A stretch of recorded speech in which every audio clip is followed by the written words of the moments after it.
Thank you aunty. ಆತ್ಮೀಯರೆಲ್ಲರಿಗೂ ಯೇಸು ಕ್ರಿಸ್ತರವರ ಪರಿಶುದ್ಧವಾದಂತ ನಾಮದಲ್ಲಿ ಹೃದಯಪೂರ್ವಕವಾದಂತ ವಂದನೆಗಳನ್ನ ಸಲ್ಲಿಸೋನಾಗಿದ್ದೇನೆ. ಕಣ್ಣುಗಳನ್ನು ಮುಚ್ಚಿ ತಲೆಗಳನ್ನ ಭಾಗಿಸುವುದಾದರೆ ಪ್ರಾರ್ಥನೆ ಮಾಡಿಕೊಂಡು ಈ ದಿನದ ವಾಕ್ಯದ ಸಂದೇಶವನ್ನು ನಾವು ಪ್ರಾರಂಭ ಮಾಡಿಕೊಳ್ಳೋಣ. ನಮ್ಮನ್ನು ಬಹಳವಾಗಿ ಪ್ರೀತಿ ಮಾಡಿದ ನಮ್ಮ ತಂದೆಯಾದ ದೇವರೇ, ನಿಮ್ಮ ಪರಿಶುದ್ಧವಾದ ನಾಮಕ್ಕಾಗಿ ನಿಮಗೆ ವಂದನೆಗಳು ಸ್ವಾಮಿ. ನಮ್ಮ ಜೀವನದಲ್ಲಿ ಮತ್ತೊಂದು ದಿನವನ್ನು ದಯಪಾಲಿಸಿ ಕರ್ತನೆ, ಈ ದಿನದ ಪ್ರಾರಂಭವನ್ನು ನಿಮ್ಮ ಮಾತುಗಳ ಮೂಲಕವಾಗಿ ಪ್ರಾರಂಭಿಸಲಿಕ್ಕೆ ಆಗುವಂತೆ ನಮಗೆ ನೀವು ಕೊಟ್ಟಂತಹ ಮಾಡಿದಂತಹ ಮಹಾಪ್ರೀತಿ ಉಪಕಾರಕ್ಕಾಗಿ ನಮಗೆ ವಂದನೆಗಳನ್ನ ಸಲ್ಲಿಸುತ್ತೇವೆ ಸ್ವಾಮಿ. ಈ ದಿನ ನಮಗೆ ಬೇಕಾಗಿರುವಂತಹ ನಿಮ್ಮ ಮಾತುಗಳನ್ನು ನಮಗೆ ತಿಳಿಯಪಡಿಸಿ, ನಿಮ್ಮ ಚಿತ್ತ, ನಿಮ್ಮ ಆಲೋಚನೆ, ನಿಮ್ಮ ಪ್ರಣಾಳಿಕೆಗಳನ್ನ ನಾವು ಅರ್ಥ ಮಾಡಿಕೊಂಡು ನಿಮ್ಮ ಉದ್ದೇಶಗಳಿಗೆ ತಕ್ಕವರಾಗಿ ನಾವೆಲ್ಲರೂ ಜೀವಿಸುವಂತೆ ನಮಗೆ ಸಹಾಯ ಮಾಡಿ. ಇದುವರೆಗೂ ನಡೆಸಿಕೊಂಡು ಬಂದಿದ್ದೀರ ಕರ್ತನೆ, ನಿಮಗೆ ವಂದನೆಗಳು. ಈ ಸೇವೆಯ ನಿಮಿತ್ತ, ಈ ಕಾರ್ಯಕ್ರಮದ ನಿಮಿತ್ತ ಪ್ರಯಾಸ ಪಟ್ಟು ನಡೆಸುತ್ತಿರುವಂತ ಎಲ್ಲಾ ನಿನ್ನ ಮಕ್ಕಳನ್ನು ನಿಮ್ಮ ಕರಗಳಿಗೆ ಒಪ್ಪಿಸಿಕೊಡುತ್ತಿದ್ದೇನೆ ಸ್ವಾಮಿ. ಪ್ರತಿಯೊಬ್ಬರನ್ನು ನೀವು ಬಲಪಡಿಸಿ ಬೇಕಾಗಿರುವಂತ ಆತ್ಮಿಕವಾದಂತ ಪ್ರತಿಫಲವನ್ನು ನೀವು ದಯಪಾಲಿಸಬೇಕೆಂಬುದಾಗಿ ಬೇಡಿಕೊಳ್ಳುತ್ತಾ ಯೇಸು ಕ್ರಿಸ್ತರವರ ಪರಿಶುದ್ಧವಾದ ನಾಮದಲ್ಲಿ ಪ್ರಾರ್ಥಿಸಿ ಬೇಡಿ ಹೊಂದಿದ್ದೇನೆ ತಂದೆಯಾದ ದೇವರೇ, ಆಮೇನ್. ಮತ್ತೊಂದಾವರ್ತಿ ಆಮೇನ್. ವಂದನೆಗಳು. ಮತ್ತೊಂದಾವರ್ತಿ ಆತ್ಮೀಯರೆಲ್ಲರಿಗೂ ಯೇಸು ಕ್ರಿಸ್ತರವರ ಪರಿಶುದ್ಧವಾದಂತ ನಾಮದಲ್ಲಿ ಹೃದಯಪೂರ್ವಕವಾದಂತ ವಂದನೆಗಳನ್ನ ಸಲ್ಲಿಸೋದಕ್ಕೆ ಇಷ್ಟಪಡುವನಾಗಿದ್ದೇನೆ. ಪ್ರೇರೆ ವಂದನೆಗಳನ್ನ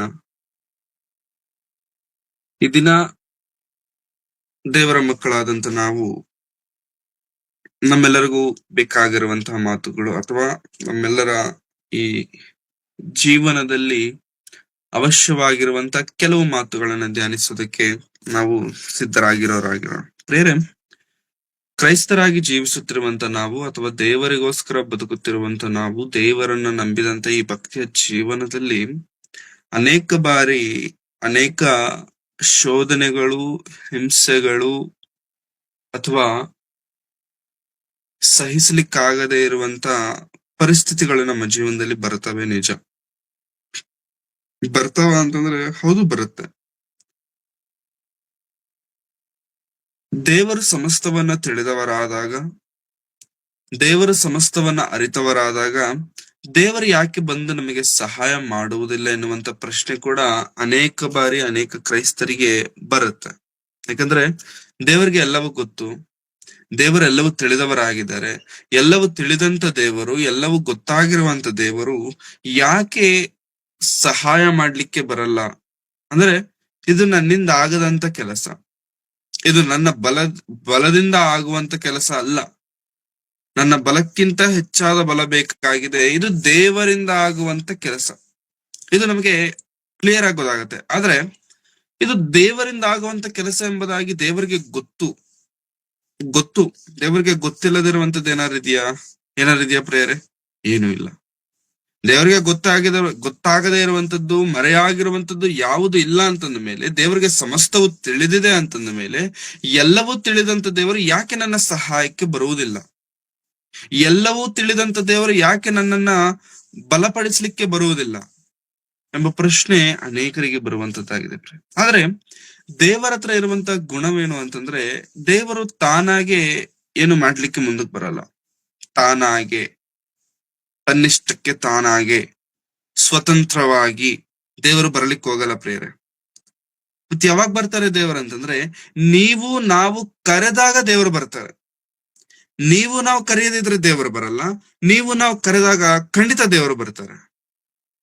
ಯಾಕೆಂತಂದ್ರೆ ಈ ಪರಿಸ್ಥಿತಿಗಳಲ್ಲಿ ಮಾತುಗಳನ್ನ ಕೇಳುತ್ತಿರುವಂತ ಈ ಸಿಚುವೇಶನ್ ಅಲ್ಲಿ ಕೂಡ ಈ ಮಾತುಗಳನ್ನ ಕೇಳ್ತಿರುವಂತ ನಮ್ಮಲ್ಲಿ ಅನೇಕರು ಇಂತಹ ಪರಿಸ್ಥಿತಿಯಲ್ಲಿ ಇರಬಹುದು.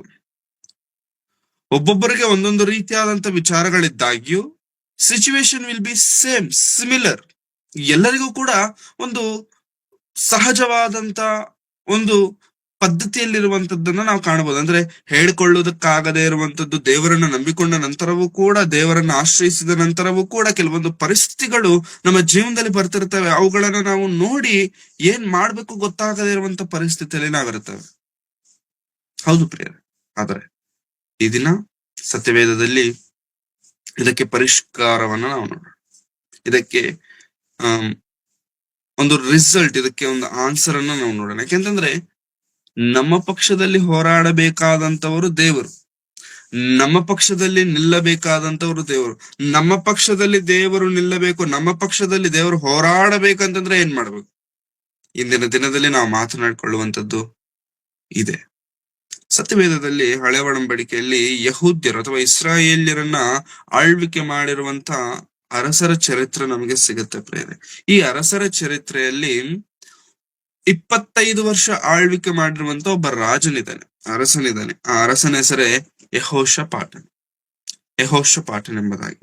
ಈ ಯೆಹೋಷಾಫಾಟನನ್ನು ಕುರಿತು 2ನೇ ಪೂರ್ವಕಾಲ ವೃತ್ತಾಂತ 18ನೇ ಅಧ್ಯಾಯದಿಂದ ಅವರ ಚರಿತ್ರೆ ಬರೆಯಲ್ಪಡುತ್ತೆ ಪ್ರೇರೆ. 17ನೇ ಅಧ್ಯಾಯದಿಂದ 20ನೇ ಅಧ್ಯಾಯದವರೆಗಿರುವಂತದ್ದು ಯೆಹೋಷಾಫಾಟನ ಚರಿತ್ರೆ. ಸೊ 4 ಅಧ್ಯಾಯಗಳಲ್ಲಿ 25 ವರ್ಷದ ಚರಿತ್ರೆಯನ್ನ ದೇವರು ಬರೆಸಿದ್ದಾರೆ. 4 ಅಧ್ಯಾಯ 25 ವರ್ಷದ ಇತಿಹಾಸ. ಆದರೆ 20ನೇ ಅಧ್ಯಾಯಕ್ಕೆ ಬರೋಷ್ಟರಲ್ಲಿ 20ನೇ ಅಧ್ಯಾಯದ ಪೂರ್ತಿ 20ನೇ ಅಧ್ಯಾಯ ಕಂಪ್ಲೀಟ್ ಆಗಿ ಯೆಹೋಷಾಫಾಟನ 25 ವರ್ಷದಲ್ಲಿ ನಡೆದಂತ ಒಂದು ಸಂದರ್ಭವನ್ನು ಕುರಿತು ಮಾತ್ರ ದೇವರು ಬರೆಸಿದ್ದಾರೆ. ಅಂದ್ರೆ 4 ಅಧ್ಯಾಯಗಳಲ್ಲಿ 25 ವರ್ಷದ ಚರಿತ್ರೆ ಅಂತ ನಾವು ಅಂದುಕೊಂಡ್ರೆ, ಈ 4 ಅಧ್ಯಾಯಗಳಲ್ಲಿ ಒಂದು ಅಧ್ಯಾಯವನ್ನ ಸ್ಪೆಸಿಫಿಕ್ ಆಗಿ, ಪರ್ಟಿಕ್ಯುಲರ್ ಆಗಿ ತನ್ನ ಜೀವನದಲ್ಲಿ ನಡೆದಂತ ಒಂದೇ ಒಂದು ಸಂದರ್ಭದ ಬಗ್ಗೆ ದೇವರು ಬರೆಸಿದ್ದಾರೆ. ಅದೇ 20ನೇ ಅಧ್ಯಾಯ. 20ನೇ ಅಧ್ಯಾಯ ಪ್ರಾರಂಭದ ವಚನವನ್ನು ನಾವು ಓದಿಕೊಂಡು ನಾವು ಈ ಸಂದರ್ಭವನ್ನ ಅರ್ಥ ಮಾಡಿಕೊಳ್ಳೋದಕ್ಕೆ ಪ್ರಯತ್ನಿಸೋಣ.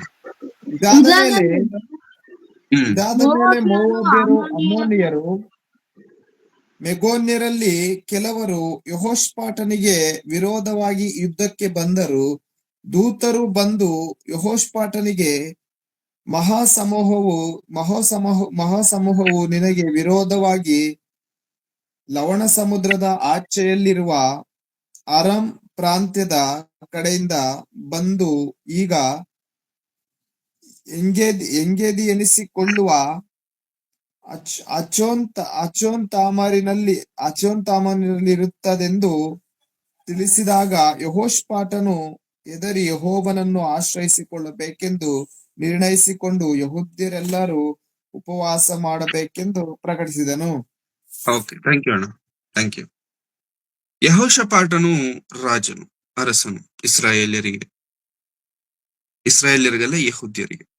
ಓಕೆ, ಯೆಹೋಷಾಫಾಟನು ರಾಜನಾಗಿರಬೇಕಾದರೆ, ಅರಸನಾಗಿರಬೇಕಾದರೆ ಒಂದು ಸಿಚುವೇಶನ್ ಬರುತ್ತೆ. ಏನದು ಅಂತಂದ್ರೆ ಯುದ್ಧಕ್ಕೆ ಬರ್ತಾರೆ. ಎಷ್ಟು ಮಂದಿ ಯುದ್ಧಕ್ಕೆ ಬರ್ತಿದ್ದಾರೆ ಅಂತಂದ್ರೆ 3 ಮಂದಿ ರಾಜರು ಬರ್ತಿದ್ದಾರೆ. ಅಂದ್ರೆ 3 ದೇಶಗಳು ಬರ್ತಿದ್ದಾವೆ. ಒಮ್ಮೆ ಮಾತನಾಡಿಕೊಂಡು ಅಟ್ ಎ ಟೈಮ್ 3 ದೇಶಗಳು ಯುದ್ಧಕ್ಕೆ ಬರ್ತಿದ್ದಾವೆ. ಅಂದ್ರೆ ಒಂದು ವ್ಯಕ್ತಿಯ ಮೇಲೆ ಜಗಳಕ್ಕೆ 3 ಜನ ಬರ್ತಿದ್ದಾರೆ. 3 ಜನ ಗೆಲ್ತಾರ, ಒಬ್ಬನೇ ಗೆಲ್ತಾನ? 3 ಜನ ಗೆಲ್ತಾರ, ಒಬ್ಬನೇ ಗೆಲ್ತಾನ? ಹೊಡೆದಾಡಕ್ಕೆ ಬರ್ಬೇಕಾದ್ರೆ ಅಂತಂದ್ರೆ 3 ಜನನೇ ಗೆಲ್ತಾರೆ. ಯಾಕಂದ್ರೆ ಬಲ ಜಾಸ್ತಿ, ಹೌದಾ? ಬಲ ಜಾಸ್ತಿ ಇದೆ. ಸೊ ಯುದ್ಧಕ್ಕೆ ಬರುತ್ತಿರುವಂತವರು 3 ದೇಶಸ್ಥರು. ಈ ಕಡೆ ಯುದ್ಧಕ್ಕೆ ನಿಂತವರು ಅಥವಾ ಯುದ್ಧ ಮಾಡಬೇಕಂತ ಅಂದುಕೊಂಡವನು ಮಾತ್ರ ಒಬ್ಬನ ಮೇಲೆ ಯುದ್ಧಕ್ಕೆ 3 ಮಂದಿ ಬರ್ತಿದ್ದಾರೆ. ಈ ವಿಷಯ ಒಬ್ಬ ಸೇವಕನ ಮೂಲಕವಾಗಿ ಯೆಹೋಷಾಫಾಟನಿಗೆ ಗೊತ್ತಾದ ತಕ್ಷಣ ಟೆನ್ಷನ್ ಪಡ್ತಾನೆ. ಏನು ಮಾಡ್ಬೇಕೋ ಗೊತ್ತಾಗಲ್ಲ, ಏನ್ ಆಗ್ತಿದೆ ಗೊತ್ತಾಗಲ್ಲ. 3 ಜನ ಯುದ್ಧಕ್ಕೆ ಬರೋದೇನು, ನನ್ನ ಮೇಲೆ 3 ಜನ ಯುದ್ಧಕ್ಕೆ ಬರೋದೇನು, ಏನ್ ನಡೀತಿದೆ, ಟೆನ್ಷನ್ ಆಗ್ತಿದ್ದಾನೆ. ನಮಗೂ ಕೂಡ ಪ್ರೇರಣೆ, ನಮ್ಮ ಜೀವನದಲ್ಲಿ ನಾವು ತಿಳಿಯದೆ, ನಾವು ಅಂದುಕೊಳ್ಳದೆ ಇರುವಂತ ಕೆಲವು ಸಂದರ್ಭಗಳು ಬಂದಾಗ ನಮಗಾಗುವಂತದ್ದು ಫಸ್ಟ್ ಟೆನ್ಷನ್ ಪಡ್ತೇವೆ. ಅಂದ್ರೆ ನಾವು ಅದು ನಮ್ಮ ಜೀವನದಲ್ಲಿ ಆಗುತ್ತೆ ಅಥವಾ ನಮ್ಮ ಜೀವನದಲ್ಲಿ ಅದು ಬರುತ್ತೆ, ಇಂಥ ಸಂದರ್ಭ ಇರುತ್ತೆ ಎನ್ನುವಂಥದ್ದನ್ನ ನಾವು ಯಾವತ್ತು ಎಕ್ಸ್ಪೆಕ್ಟ್ ಮಾಡದೇ ಇದ್ದಾಗ ಅಂಥದ್ದು ನಮ್ಮ ಜೀವನದಲ್ಲಿ ಬಂದಿದ ತಕ್ಷಣ ನಾವು ಅದನ್ನ ಡೈಜೆಸ್ಟ್ ಮಾಡ್ಕೊಳಕ್ಕೆ ಅಥವಾ ಅದನ್ನ ಆಕ್ಸೆಪ್ಟ್ ಮಾಡ್ಕೊಳಕ್ಕೆ ನಮ್ಮಿಂದ ಆಗದೆ ಇದ್ದಾಗ ನಾವು ತುಂಬಾ ಸತಿ ಟೆನ್ಷನ್ ತಗೊಂಡ್ಬಿಡ್ತೇವೆ. ಫಸ್ಟ್ ಯೆಹೋಷಾಫಾಟನ ಸಂದರ್ಭನೂ ಕೂಡ, ಯೆಹೋಷಾಫಾಟನ ಸಿಚುವೇಶನ್ ಕೂಡ ಅದೇ ರೀತಿಯಲ್ಲಿದೆ ಪ್ರಿಯರೇ. ಟೆನ್ಷನ್ ತಗೊಳ್ತಿದ್ದಾನೆ, ಏನ್ ಮಾಡ್ಬೇಕು ಗೊತ್ತಾಗ್ತಿಲ್ಲ. ತಲೆ ಅಲ್ಲಿಗೆ ಹೋಗ್ತಿದೆ, ತಲೆ ಇಲ್ಲಿಗೆ ಹೋಗ್ತಿದೆ, ಅದು ಯೋಚನೆ ಮಾಡ್ತಿದ್ದಾನೆ, ಇದು ಯೋಚನೆ ಮಾಡ್ತಿದ್ದಾನೆ, ಏನೇನೋ ಯೋಚನೆ ಮಾಡ್ತಿದ್ದಾನೆ. ಎಲ್ಲವೂ ಮಾಡಿದಾಗ್ಯೂ ಕೊನೆಗೊಂದು ನಿರ್ಣಯಕ್ಕೆ ಬರ್ತಾನೆ. ಎಷ್ಟೇ ಯೋಚನೆ ಮಾಡಿದ್ರು, ಎಷ್ಟೇ ಮಾತನಾಡಿದ್ರು, ಎಷ್ಟೇ ತಲೆ ಕೆಡಿಸ್ಕೊಂಡ್ರು ಕೂಡ ಕೊನೆಗೆ ಒಂದು ಡಿಸಿಷನ್ಗೆ ಬರ್ತಿದ್ದಾನೆ. ಏನಂತಂದ್ರೆ 3ನೇ ವಚನದಲ್ಲಿ ತಿಳಿಸಿದಾಗ, ಯೆಹೋಷಾಫಾಟನು ಹೆದರಿ ಯೆಹೋವನನ್ನೇ ಆಶ್ರಯಿಸಿಕೊಳ್ಳಬೇಕೆಂದು ನಿರ್ಣಯಿಸಿಕೊಂಡು. ಫಸ್ಟ್ ಏನ್ ಮಾಡ್ತಿದ್ದಾನಂತೆ ಪ್ರಿಯರೇ? ಹೆದರುತ್ತಿದ್ದಾನೆ.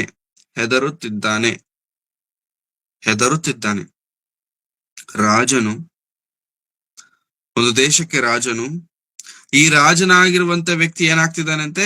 ಹೆದರ್ತಿದ್ದಾನೆ. ರಾಜನೇ ಹೆದರ್ತಿದ್ದಾನೆ ಅಂತಂದ ಮೇಲೆ ರಾಜ್ಯದಲ್ಲಿರುವಂತವರು, ರಾಜನೇ ಹೆದರ್ತಿದ್ದಾನೆ ಅಂತಂದ ಮೇಲೆ ರಾಜ್ಯದಲ್ಲಿ ಇದ್ದಂತವ್ರು ಬಲವಾಗಿ ಸಂತೋಷವಾಗಿ ಯುದ್ಧಕ್ಕೆ ಹೋಗ್ತಾರ? ನಾವು ಗೆಲ್ತೇವೆ ಅನ್ನುವಂತ ಇದರಿಂದ ನೋ, ಅವರು ಈ ರಾಜನನ್ನು ನೋಡಿ ನಗ್ತಾರೆ. ಎಂತ ರಾಜ ಇವನು, ಹೆದರ್ತಿರುವಂತ ರಾಜ, ಪುಕ್ಲ, ನಮ್ ಭಾಷೆಯಲ್ಲಿ ಹೇಳ್ಬೇಕಂದ್ರೆ ಹೆದರ್ ಪುಕ್ಲ, ಇಂಥ ರಾಜನ, ಇಂಥ ಅರಸನ ಅಂತೇಳಿ ಅವಮಾನಕ್ಕೆ ಒಳಗಾಗ್ತಿದ್ದಾನೆ. ಯಾರು? ಅರಸನು, ಯೆಹೋಷಾಫಾಟನು. ದೇವರು ಸತ್ಯವೇದದಲ್ಲಿ ಇದನ್ನ ಬರ್ಸಿದ್ದಾರೆ ಅಂತಂದ್ರೆ ಇದು ಒಂದು ಹೈಪೋಥೆಟಿಕಲ್ ಸಿಚುವೇಶನ್ ಆಗಿ ದೇವರು ಅದನ್ನ ಬರ್ಸಿರಲ್ಲ ಪ್ರಿಯರೇ. ದೇವರು ಆತನ ಅಂದುಕೊಂಡದ್ದನ್ನೇ, ಆತನು ಅನುಭವಿಸಿರುವಂತದ್ದನ್ನೇ ದೇವರು ಬರೆಸಿದ್ದಾರೆ. ಹೆದರಿದಾನೆ, ಸಂತೋಷ ಪಟ್ಟಿದ್ದಾನೆ. ಯೆಹೋಷಾಫಾಟನು ಹೆದರ್ತಿದ್ದಾನಂತೆ ಪ್ರಿಯರೇ. ಈ ಹೆದರಿಕೆ ಏನ್ ಮಾಡುವಂತೆ ಮಾಡಿತಂತಂದ್ರೆ ದೇವರ ಮೇಲೆ ಆಧಾರಗೊಳ್ಳುವಂತೆ ಮಾಡಿತು, ದೇವರನ್ನು ಆಶ್ರಯಿಸುವಂತೆ ಮಾಡಿತು. ಹೆದರಿದ ನಂತರ ಯಾರನ್ನ ಆಶ್ರಯಿಸಿಕೊಳ್ಳಬೇಕಂತಂದ್ಕೊಂಡ? ಯೆಹೋವನನ್ನೇ ಆಶ್ರಯಿಸಿಕೊಳ್ಳಬೇಕಂತಂದುಕೊಂಡ ಮತ್ತೊಂದು ಕ್ಷಣವೇ ದೇವರೇನಂತ ಬರೆಸ್ತಿದ್ದಾರೆ ಹೇಳಿ? ಆಶ್ರಯಿಸಿಕೊಳ್ಳಬೇಕೆಂದು ನಿರ್ಣಯಿಸಿಕೊಂಡು ಯೆಹೂದ್ಯರೆಲ್ಲರೂ ಉಪವಾಸ ಮಾಡಬೇಕೆಂದು ಪ್ರಕಟಿಸಿದನು.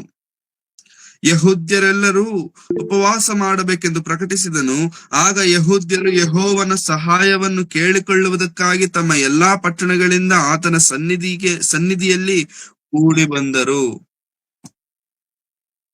ಬಂದರು. ಸಹಾಯ ಮಾಡಬೇಕೆಂಬುದಾಗಿ ಯೆಹೂದ್ಯರನ್ನ ರಾಜನು ಕೇಳ್ತಿದ್ದಾನೆ ಪ್ರಿಯರೇ. ರಾಜನ ಹತ್ರ ಜನರು ಬರ್ತಾರ ಅಥವಾ ಜನರೇ ರಾಜನ ಹತ್ರ ಜನರು ಬರ್ತಾರ? ರಾಜನ ಹೋಗ್ತಾನೆ ಜನರ ಹತ್ರಕ್ಕೆ ಸಹಾಯ ಮಾಡ್ಲಿಕ್ಕೆ. ಜನ ಬರ್ತಾರೆ, ಹೌದಾ? ಆದ್ರೆ ಈ ವ್ಯಕ್ತಿ ಸಹಾಯ ಕೇಳಲಿಕ್ಕೆ ಯಾರ ಹತ್ರ ಹೋಗ್ತಿದ್ದಾನೆ ಪ್ರಿಯರೇ? ರಾಜನಾಗಿರುವಂತ ಈ ವ್ಯಕ್ತಿ, ಅರಸನಾದಂತ ವ್ಯಕ್ತಿ, ಅಧಿಕಾರವಿರುವಂತ ವ್ಯಕ್ತಿ ಯಾರ ಹತ್ರ ಹೋಗ್ತಿದ್ದಾನೆ? ಸಹಾಯ ಕೇಳಲಿಕ್ಕೆ ಜನರ ಹತ್ರ ಹೋಗ್ತಿದ್ದಾನೆ, ಜನರ ಬಳಿಗೆ ಹೋಗ್ತಿದ್ದಾನೆ. ಜನರ ಹತ್ರ ಹೋಗಿ ಏನಂತ ಕೇಳ್ತಿದ್ದಾನೆ? ನನಗೆ ಸಹಾಯ ಮಾಡಿ. ಯಾಕೆ? ಯುದ್ಧಕ್ಕೆ ಬರ್ತಿದ್ದಾರೆ. ಎಷ್ಟು ಮಂದಿ? 3 ದೇಶಸ್ಥರು ಬರ್ತಿದ್ದಾರೆ. ಅವರನ್ನ ಎದುರಿಸ್ಲಿಕ್ಕೆ ನನ್ನಿಂದ ಆಗ್ತಿಲ್ಲ. So I need help from you.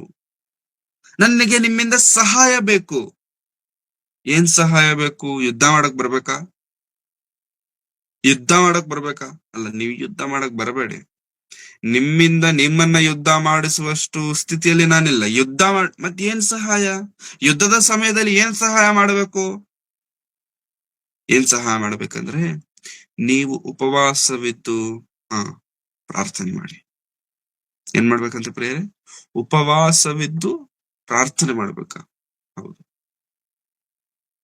ಉಪವಾಸವಿದ್ದು ಪ್ರಾರ್ಥನೆ. ರಾಜನು, ಅರಸನು ತನ್ನ ಕೆಳಗಿರುವಂತ ದೇಶಸ್ಥರನ್ನ ಅಥವಾ ತನ್ನ ಕೆಳಗಿರುವಂತ ಅಧಿಕಾರಿಗಳನ್ನ ನನಗೋಸ್ಕರ, ದೇಶಕ್ಕೋಸ್ಕರ ಪ್ರಾರ್ಥನೆ ಮಾಡಿ ಅಂತ ಕೇಳಲಿಕ್ಕೆ ಅವಮಾನ ಅನ್ಸಿಲ್ವಾ ಅಂತಂದ್ರೆ ಅನ್ಸಿಲ್ಲ ಪ್ರಿಯರೇ.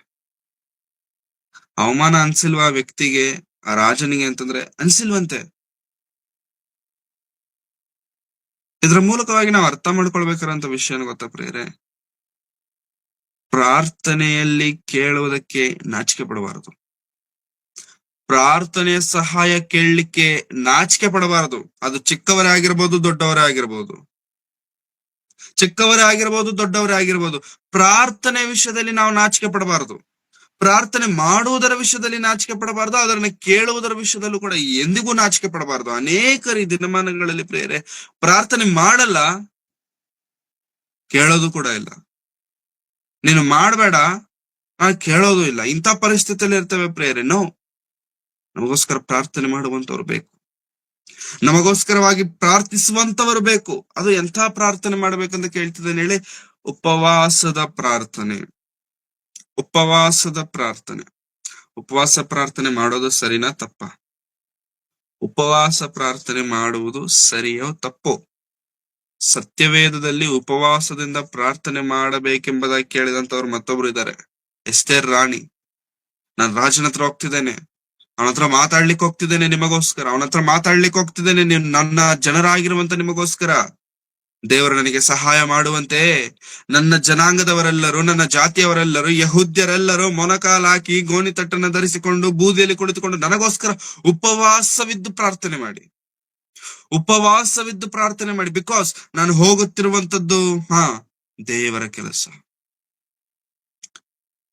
ನಾನು ಹೋಗುತ್ತಿರುವಂತದ್ದು ದೇವರ ಕೆಲಸದ ನಿಮಿತ್ತವಾಗಿರುವುದರಿಂದ ಉಪವಾಸದಿಂದ ಪ್ರಾರ್ಥನೆ ಮಾಡಿ ಎಂಬುದಾಗಿ ಹೇಳ್ತೀನಿ. ಉಪವಾಸದಿಂದ ಪ್ರಾರ್ಥನೆ ಮಾಡಿ. ಯೇಸು ಕ್ರಿಸ್ತರವರು ಕೂಡ ಇನ್ನೇನು ಶಿಲುಬೆಯ ಮರಣಕ್ಕೆ ಹೋಗಬೇಕು, ಗೆತ್ಸೆಮನೆ ತೋಟಕ್ಕೆ ಹೋಗ್ತಿದ್ದಾನೆ, ಪ್ರಾರ್ಥನೆ ಮಾಡ್ತಿದ್ದಾನೆ. ಪ್ರಾರ್ಥನೆ ಮಾಡುತ್ತಿರುವಾಗ ಪ್ರಾರ್ಥನೆ ಮಾಡಿ ಮಧ್ಯದಲ್ಲಿ ಎದ್ದು ಬರುತ್ತಿದ್ದಾರೆ. ಎದ್ದು ಬಂದು ಶಿಷ್ಯರನ್ನು ಹೇಳ್ತಿದ್ದಾರೆ, ಎದ್ದೊಳಿ, ನನಗೋಸ್ಕರವಾಗಿ ಪ್ರಾರ್ಥನೆ ಮಾಡಿ. ಯಾರು ಕೇಳ್ತಿದ್ದಾರೆ ಪ್ರಾರ್ಥನೆ ಮಾಡ್ಲಿಕ್ಕೆ? ಯಾರು ಪ್ರೇರೆ ಪ್ರಾರ್ಥನೆ ಮಾಡ್ಲಿಕ್ಕೆ ಕೇಳ್ತಿರುವಂತವ್ರು ಯಾರು? ಯೇಸು ಕ್ರಿಸ್ತರವರು. ಯೇಸು ಕ್ರಿಸ್ತರವರೇ ಪ್ರಾರ್ಥನೆ ಮಾಡ್ಲಿಕ್ಕೆ ಕೇಳಬೇಕಾಗಿರಬೇಕಾದ್ರೆ ಪ್ರಿಯರೇ, ನಾವು ಎಷ್ಟು ಮಂದಿನ ಕೇಳ್ತೇವೆ ಪ್ರಾರ್ಥನೆ ಮಾಡ್ಲಿಕ್ಕೆ? ನಾವು ಎಷ್ಟು ಮಂದಿಯನ್ನ ಸಹಾಯ ಕೇಳ್ತೇವೆ ಪ್ರಾರ್ಥನೆ ಮಾಡ್ಲಿಕ್ಕೆ?